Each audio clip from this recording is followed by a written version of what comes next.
Hi there, it's Dana with wholehealthdana.com again. Today I'm going to teach you how to make your own almond milk. Now, if you remember my tutorial from how to make your own coconut milk, it's a little more time exhaustive, so you're going to want to make it the day before you need it.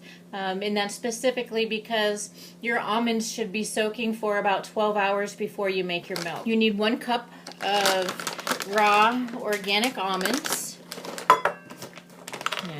Measure them out, and then we're just going to soak them in some filtered water, and we're going to let them soak for overnight. So I've already put some water in my pitcher here, so I'm just going to dump them in.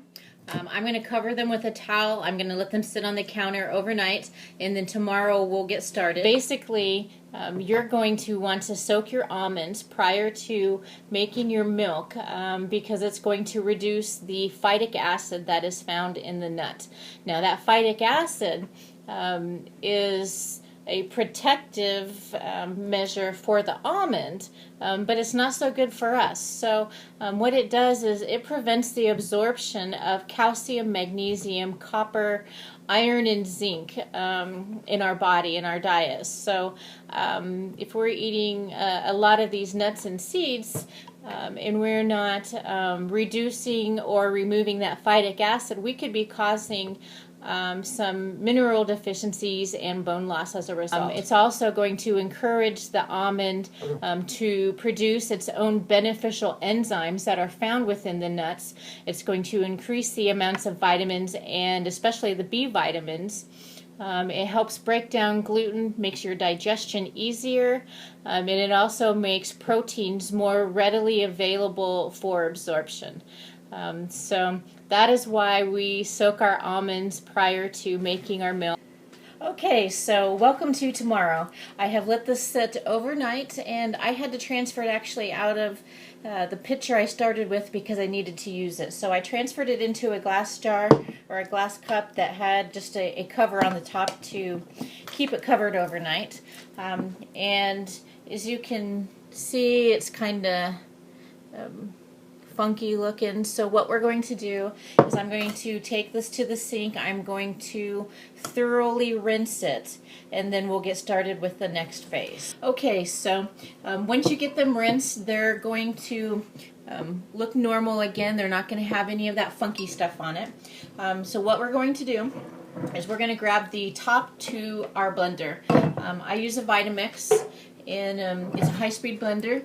It is It's really pretty awesome for pulverizing your food. So I put our soaked almonds in here, and then I'm going to add 4 cups of water, preferably filtered. So if you have a filtration system, you're going to want to use that. Now, keep in mind, if you're using a smaller blender, you don't want this to be completely full, because when it's spinning, it's going to kind of expand in size, and you don't want it coming up through the top. So if you're using a smaller blender, you may need to divide this into 2 batches in order to keep from any explosions happening. Now, if you would want your almond milk to be creamier, you can put less milk. I've used 4 cups. You could, however, if you wanted creamier, do 3 cups. Absolutely nothing wrong with that. All right, so let's get started.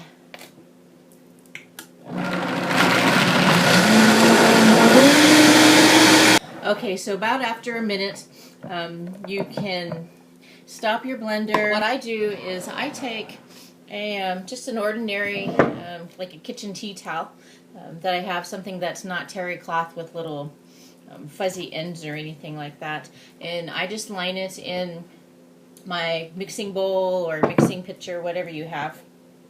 And this is what I'm going to use to strain out the chunks and the pulp from the almonds. So I'm just going to pour it all in,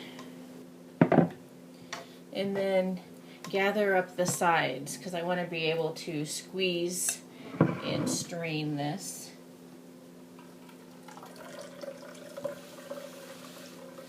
For all practical purposes, your almond milk is done. I don't usually add anything else to it because really whenever I use milk or a milk alternative, actually I don't use milk, but whenever I use a milk alternative, it's usually when I am cooking or baking something, and so it doesn't need any added sugar or salt or vanilla or anything like that for my purposes. However, if that is your preference, you can add some honey, some maple syrup to it. You can also take some dates. You're going to want to let them soak for about 5 minutes in hot water just to soften. And then you'll put it, after you have strained all of this, you'll put it back into your blender pitcher. And you'll add whatever your sweetener is, your honey, your maple syrup, your dates.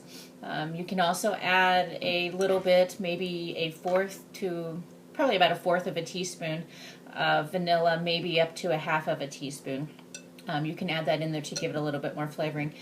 Just run it for about 30 seconds to make sure that it's all mixed up, and then I save these. You can use it for probably the next 2 or 3 days once you've made this, and I will store it in just a big, like a quart mason jar. So I hope that you have enjoyed this episode of how to make your own almond milk, and join me for my additional videos you can check out here on my YouTube channel. You can also find them on Facebook and on my website, which is www.wholehealthdana.com. And if you would like to follow me on social media, Facebook, Pinterest, Instagram, Twitter, and Periscope, you can find the links below. Thank you.